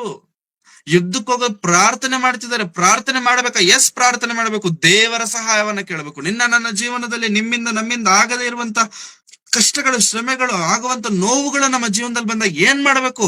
ಕೂತ್ಕೊಳ್ಳಿ, ಪ್ರಾರ್ಥನೆ ಮಾಡಿ, ಕೂತ್ಕೊಳ್ಳಿ, ಹಾಡಾಡಿ, ಕೂತ್ಕೊಳ್ಳಿ, ದೇವರನ್ನ ಸ್ತುತಿಸಿ, ಕೂತ್ಕೊಳ್ಳಿ, ದೇವರ ಸಹಾಯವನ್ನ ಕೇಳಿ ಕುಟುಂಬದ ಜೊತೆಗೆ. ಇದು ಅನುಭವಿಸಿದವರಿಗೆ ಮಾತ್ರ ಅರ್ಥ ಆಗುತ್ತೆ. ಅನುಭವ ಇಲ್ಲದವರಿಗೆ ಎಷ್ಟೇ ಹೇಳಿದ್ರು ಕೂಡ ಅದು ಅರ್ಥ ಆಗಲ್ಲ. ಅನುಭವಿಸಿದವರಿಗೆ ಮಾತ್ರ ಅರ್ಥ ಆಗುತ್ತೆ. ಕೆಲವೊಮ್ಮೆ ಪ್ರಾರ್ಥನೆಯಲ್ಲಿ ಸಿಗುವಂತ ಸಂತೋಷ ಬೇರೆ ಇನ್ನೆಲ್ಲೂ ಸಿಗಲ್ಲ ಪ್ರಿಯರೇ. ದೇವರ ಸಮ್ಮುಖದಲ್ಲಿ ಸಿಗುವಂತ ಸಂತೋಷ ಬೇರೆ ಎಲ್ಲೂ ಸಿಗಲ್ಲ. ಹೆಂಡತಿ ಮಕ್ಕಳು ಬಂದ್ಬಿಟ್ಟಿದಾರಂತೆ ಪ್ರಾರ್ಥನೆ ಮಾಡ್ಲಿಕ್ಕೆ. ಹೆಂಡತಿ ಮಕ್ಕಳು ಬಂದಿದ್ದಾರೆ ಪ್ರಾರ್ಥನೆ ಮಾಡ್ಲಿಕ್ಕೆ. ನಮ್ಮ ಮಕ್ಕಳು ನಾವು ಪ್ರಾರ್ಥನೆ ಮಾಡ್ತೇವ? ಮಕ್ಕಳಿಗೆ ಪ್ರಾರ್ಥನೆ ಹೇಳ್ಕೊಡ್ತೇವ? ಪ್ರೇಯರ್ ಅಂದಿದ ತಕ್ಷಣ ಮಕ್ಕಳು ಸೈಲೆಂಟ್ ಆಗಿದ್ದಾರೆ ಅನ್ಕೊಳ್ಳಿ, ಮನೇಲಿ ಪ್ರೇಯರ್ ಮಾಡ್ತಿದ್ದಾರೆ ಅಂತ ಅರ್ಥ. ಪ್ರಾರ್ಥನೆ ಅಂದಿದ ತಕ್ಷಣ ಮಕ್ಕಳು ಗಪ್ ಚುಪ್, ಸೈಲೆಂಟ್, ಓಡಾಡಲ್ಲ, ಮಾತಾಡಲ್ಲ, ಕಿರ್ಚಾಡಲ್ಲ, ತರಲೆ ಕೆಲ್ಸ, ಸೈಲೆಂಟ್ ಆಗಿ ಕೂತಿರ್ತಾರೆ. ಅರ್ಥ ಏನು ಗೊತ್ತಾ? ಮನೆಯಲ್ಲಿ ಮಾಡ್ತಿರೋದ್ರಿಂದ ಇದು ಪ್ರಾರ್ಥನೆ. ಇಲ್ಲಿ ತರಲೆ ಮಾಡಬಾರ್ದು, ಗಲಾಟೆ ಮಾಡಬಾರ್ದು ಎನ್ನುವಂಥದ್ದನ್ನ ಅಪ್ಪ ಅಮ್ಮ ಹೇಳ್ಕೊಟ್ಟಿರ್ತಾರೆ. ಅದಕ್ಕೆ ಅವ್ರು ತರಲೆ ಮಾಡಲ್ಲ. ಪ್ರಾರ್ಥನೆ ಅಂತ ಹೇಳಿದ್ರು ಕೂಡ ಮಕ್ಕಳು ಒದ್ದಾಡ್ತಾ, ಹಂಗಿಂಗ್ ಮಾತಾಡ್ತಾ, ತರಲೆ ಮಾಡ್ತಾ, ಕಿರ್ಚಾಡ್ತಾ ಇದಾರೆ ಅಂತಂದ್ರೆ ಏನ್ ಅರ್ಥ ಆಗುತ್ತಾ? ಸಿಂಪಲ್, ಮನೇಲಿ ಪ್ರಾರ್ಥನೆ ಮಾಡಲ್ಲ. ಅರ್ಥ ಮಾಡ್ಕೊಳ್ಳಿ. ನಮ್ ಕಣ್ಮುಂದೆ ಯಾರಾದ್ರೂ ಕಾಣಿಸ್ತಾರ? ಜಸ್ಟ್ ಅರ್ಥ ಮಾಡ್ಕೊಳ್ಳಿ, ಮನೆಯಲ್ಲಿ ಪ್ರಾರ್ಥನೆ ಮಾಡ್ತಿಲ್ಲ. ಎಲ್ಲೋವರೆಗೂ ಬೇಡ ಪ್ರೇಯರ್. ಸೇವಕರ ಮಕ್ಕಳೇ ಪ್ರೇಯರ್ ಅಂತಂದ್ರೆ ಕಣ್ಮುಚ್ಚಲ್ಲ ಗೊತ್ತಾ?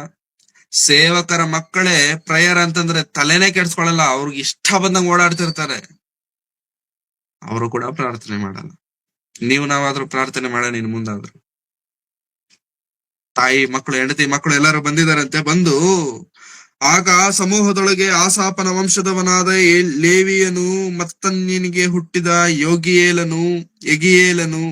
ಎಗಿಯೇಲನ ಮರಿಮಗನು, ಬೆನಾಯನ ಮೊಮ್ಮಗನು, ಜಕರ್ಯನ ಮಗನೂ ಆದ ಯಹಜಿಯೇಲನ ಮೇಲೆ ಯೆಹೋವನ ಆತ್ಮವು ಬಂದಿತು. ಅವನು, ಎಲ್ಲಾ ಯೆಹೂದ್ಯರೇ, ಯೆರೂಸಲೇಮಿನವರೇ, ಅರಸನಾದ ಯೆಹೋಷಾಫಾಟನೇ, ಯೆಹೋವನು ಹೇಳುವುದನ್ನು ಕೇಳಿರಿ. ಈ ಮಹಾ ಸಮೂಹದ ನಿಮಿತ್ತವಾಗಿ ಕಳವಳಗೊಳ್ಳಬೇಡಿರಿ, ಹೆದರಬೇಡಿರಿ. ಯುದ್ಧವು ನಿಮ್ಮದಲ್ಲ, ದೇವರದೇ. ಯುದ್ಧವು ನಿಮ್ಮದಲ್ಲ, ದೇವರದೇ. ಯುದ್ಧವು ನಿಮ್ಮದಲ್ಲ, ದೇವರದೇ. ನಾಳೆ ಬೆಳಿಗ್ಗೆ ಅವರಿಗೆ ವಿರೋಧವಾಗಿ ಹೊರಡಿರಿ. ಇಗೋ, ಅವರು ಹಚ್ಚಿಚ್ ಗುಟ್ಟದ ಮಾರ್ಗವಾಗಿ ಬರುತ್ತಾರೆ. ಯೆರುವೇಲ್ ಅರಣ್ಯದ ಮುಂದಿರುವ ಕಣಿವೆಯ ತುದಿಯಲ್ಲಿ ಅವರನ್ನು ಸಂಧಿಸುವಿರಿ. ಏನ್ ಹೇಳ್ತಿದ್ದಾರೆ ದೇವರು? ನೀವಿನ್ನು ತಲೆ ಕೆಡಿಸ್ಕೋಬೇಡಿ, ಹೆದರಬೇಡಿ. ನಾನಿದ್ದೇನೆ, ನಾನ್ ಬಲಪಡಿಸ್ತೇನೆ, ನಾನು ಮಾಡ್ತೇನೆ ಯುದ್ಧ. ಇವಾಗ ಏನ್ ಮಾಡ್ಬೇಕು ದೇವ್ರೆ? ಇವಾಗ ಮನೆಗೆ ಹೋಗ್ಬಿಟ್ಟು ನಾಳೆ ಬನ್ನಿ. ಇಲ್ಲ ದೇವ್ರೆ, ಇಲ್ಲೇ ಇರುತ್ತೆ. ಇಲ್ಲ, ನೀವು ಮನೆಗೆ ಹೋಗಿ ನಾಳೆ ಬನ್ನಿ. ಯಾಕೆ ಅಂತಂದ್ರೆ ಯುದ್ಧ ನಾನ್ ಮಾಡ್ತೇನೆ, ನೀವು ಇನ್ನು ಹೆದರಬೇಕಾದಂತ ಅವಶ್ಯಕತೆ ಇಲ್ಲ ಅಂತ ಹೇಳುತ್ತಾ 17ನೇ ವಚನದಲ್ಲಿ, ಈ ಸಾರಿ ನೀವು ಯುದ್ಧ ಮಾಡುವುದು ಅವಶ್ಯವಿಲ್ಲ. ಯೆಹೂದ್ಯರೇ, ಯೆರೂಸಲೇಮಿನವರೇ, ಸುಮ್ಮನೆ ನಿಂತುಕೊಂಡು ಯೆಹೋವನು ನಿಮಗೋಸ್ಕರ ನಡೆಸುವ ರಕ್ಷಣಾ ಕಾರ್ಯವನ್ನು ನೋಡಿರಿ.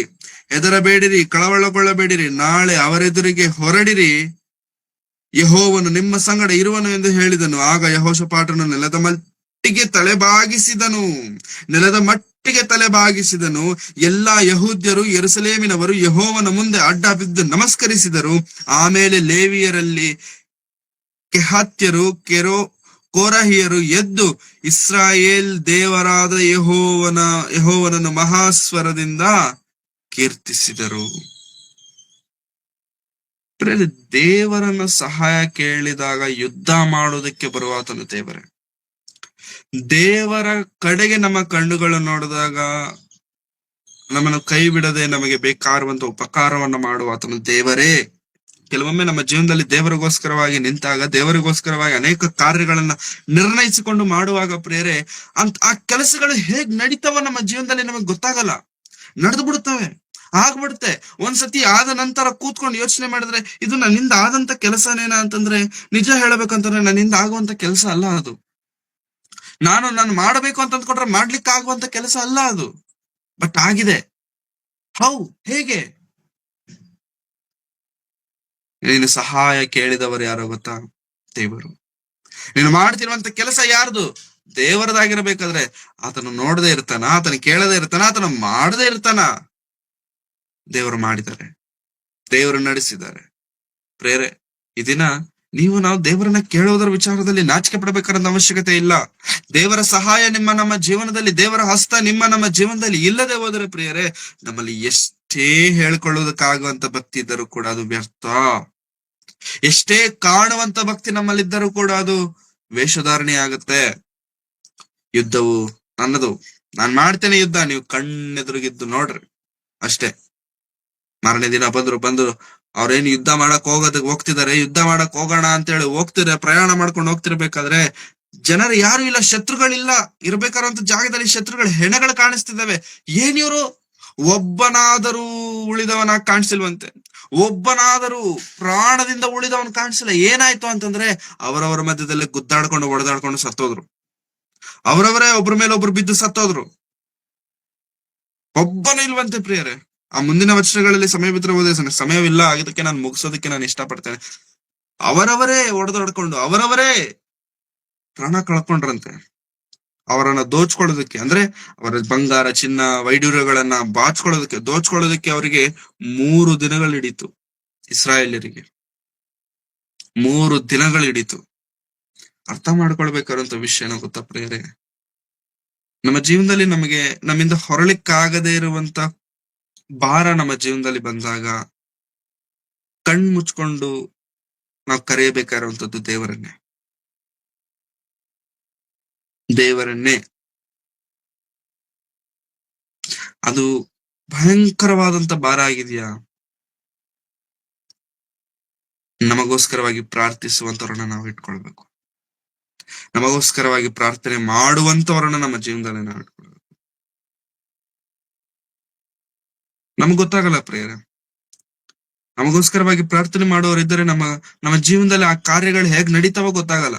ನಮ್ಮ ಪ್ರಾರ್ಥನೆ ಕೆಲವೊಮ್ಮೆ ದೇವ್ರು ಕೇಳದೇ ಇರ್ಬೋದು, ಆದ್ರೆ ನಿಮಗೋಸ್ಕರವಾಗಿ ಪ್ರಾರ್ಥನೆ ಮಾಡುತ್ತಿರುವಂತವ್ರು ಇರ್ತಾರಲ್ಲ, ಅವರ ಪ್ರಾರ್ಥನೆ ವರ್ಕೌಟ್ ಆಗ್ತಿರುತ್ತೆ. ನಾವೇನೋ ದೊಡ್ಡ ಇದು ಅಂತಲ್ಲ ಪ್ರೇಯರ್, ದೊಡ್ಡ ಭಕ್ತರು ಹಂಗೆ ಹಿಂಗೆ. No, we are nothing. ದೇವರನ್ನ ನಾವು ಕೇಳುವುದು ನಾವು ಯಾವತ್ತೂ ಮರಿಬಾರದು. ದೇವರ ಸಹಾಯ ಬೇಡುವುದನ್ನ ನಾವು ಯಾವತ್ತೂ ಮರಿಬಾರದು. ಯೆಹೋಷಾಫಾಟನ 25 ವರ್ಷದ ಜೀವನ ಚರಿತ್ರೆಯಲ್ಲಿ ಒಂದು ಅಧ್ಯಾಯ ಪೂರ್ತಿ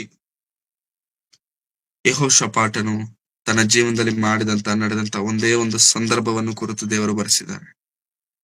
ಆ ಸಂದರ್ಭಕ್ಕೆ ಮುಖ್ಯ ಕಾರಣವೇ ತಿಳಿಯದೇ ಬಂದಂತ ಯುದ್ಧ, ಅಂದುಕೊಳ್ಳದೇ ಬಂದಂತಹ ಯುದ್ಧ, ಆಕಸ್ಮಿಕವಾಗಿ ಬಂದಂತ ಯುದ್ಧ.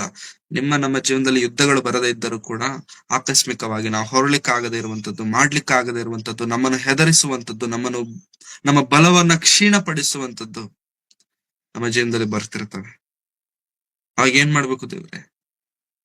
ಟೆನ್ಷನ್ ಪಡ್ಬೇಡ, ಹೆದರಬೇಡ. ಏನ್ ಮಾಡ್ಬೇಕು? ದೇವರನ್ನೇ ಆಶ್ರಯಿಸಿಕೊಳ್ಳಬೇಕೆಂದು ನಿರ್ಣಯಿಸಿಕೊಳ್ಳಿರಿ. ಯೆಹೋಷಾಫಾಟನು ಹೇಗಾದರೆ ನನಗೋಸ್ಕರವಾಗಿ ಪ್ರಾರ್ಥಿಸಿ ಎಂಬುದಾಗಿ ಕೇಳ್ಕೊಳ್ತಿದ್ದಾನಲ್ಲ, ಕೇಳಿ ಪ್ರಾರ್ಥನೆಯನ್ನ. ನಮಗೋಸ್ಕರವಾಗಿ ಪ್ರಾರ್ಥಿಸಿ ಎಂಬುದು ಕೇಳುವುದಾದರೆ ದೇವರೆಂದಿಗೂ ಕೈ ಬಿಡುವ ಆತನು ಅಲ್ಲ. ದೇವರ ಸಹಾಯವನ್ನ ಕೇಳೋಣ, ಯೆಹೋಷಾಫಾಟನಾಗಿ ಜೀವಿಸೋಣ, ಪ್ರಾರ್ಥನೆ ಸಹಾಯವನ್ನ ಕೇಳೋಣ, ಪ್ರಾರ್ಥನೆ ಮಾಡೋಣ, ಯೆಹೋವನ ಮೇಲೆ ಆಧಾರಗೊಳ್ಳೋಣ. ದೇವರು ನಮ್ಮೆಲ್ಲರನ್ನು ನಡೆಸೋದಕ್ಕೆ ಶಕ್ತನಾಗಿದ್ದಾನೆ. ಕಣ್ಣುಗಳನ್ನು ಮುಚ್ಚುತ್ತಳೆಗಳನ್ನು ಬಾಗಿಸಿ ಪ್ರಾರ್ಥನೆ. ಪ್ರೀತಿ ಸ್ವರೂಪನಾದ ತಂದೆಯಾದ ದೇವರೇ, ನಿಮ್ಮ ಪರಿಶುದ್ಧವಾದ ನಾಮಕ್ಕಾಗಿ ನಿಮಗೆ ವಂದನೆಗಳನ್ನು ಸಲ್ಲಿಸುತ್ತೇವೆ ಸ್ವಾಮಿ. ಕರ್ತನೆ, ಈ ನಿಮ್ಮ ಮಾತುಗಳನ್ನು ನಾವು ಕೇಳಿರುವಾಗ ಸ್ವಾಮಿ, ನಿಮ್ಮನ್ನು ಮಾತ್ರ ಆಶ್ರಯಿಸುವವರಾಗಿ ನಾವಿರುವಂತೆ ನಮಗೆ ಸಹಾಯ ಮಾಡಿ. ನಮ್ಮ ಸ್ವಂತ ಜ್ಞಾನ, ಸ್ವಬುದ್ಧಿ ಇವುಗಳನ್ನ ಆಧಾರ ಮಾಡಿಕೊಳ್ಳದೆ ನಿಮ್ಮನ್ನು ಮಾತ್ರ ಆಧಾರ ಮಾಡಿಕೊಂಡು ಜೀವಿಸುವ ಹಾಗೆ ನಮಗೆ ಸಹಾಯ ಮಾಡಿ. ಕರ್ತನೆ, ಪ್ರಾರ್ಥನೆಯಲ್ಲಿರುವಂತಹ ಬಲ, ಪ್ರಾರ್ಥನೆ ಸಹಾಯವನ್ನು ಕೇಳುವುದರಲ್ಲಿರುವಂತಹ ಬಲ, ನೀವು ನಮ್ಮ ಪಕ್ಷದಲ್ಲಿ ನಿಲ್ಲುವುದಾದ್ರೆ ನೀವು ನಮ್ಮನ್ನು ಬಲಪಡಿಸುವಂತ ರೀತಿಯನ್ನು ನಮಗೆ ನೀವು ತಿಳಿಸಿಕೊಟ್ಟಿದ್ದೀರಾ ಸ್ವಾಮಿ. ಅದಕ್ಕೆ ತಕ್ಕವರಾಗಿ ನಾವೆಲ್ಲರೂ ಜೀವಿಸುವಂತೆ ನಮಗೆ ಸಹಾಯ ಮಾಡಿ.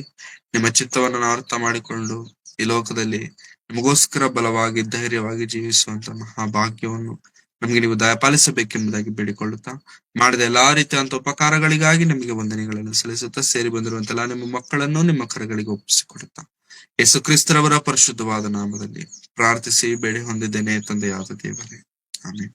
ನಮ್ಮ ತಂದೆಯಾದ ದೇವರ ಪ್ರೀತಿಯು, ಕರ್ತನಾದಂತ ಯೇಸು ಕ್ರಿಸ್ತರವರ ಕೃಪೆಯು, ಪವಿತ್ರಾತ್ಮನ ಅನ್ಯೋನ್ಯತೆಯು, ಸಹವಾಸವು ಇಂದಿಗೂ ಎಂದಿಗೂ ಸದಾ ಕಾಲವು ಕರ್ತನು ಬರುವ ತನಕ ನಮ್ಮೆಲ್ಲರೊಂದಿಗೆ ಸದಾ ನೆಲೆಯಾಗಿರಲಿ ಸ್ವಾಮಿ. ಆಮೇಲೆ ಆಮೇಲೆ ಆಮೇಲೆ. Thank you very much. ಎಲ್ಲರಿಗೂ ವಂದನೆಗಳು ಸರ್.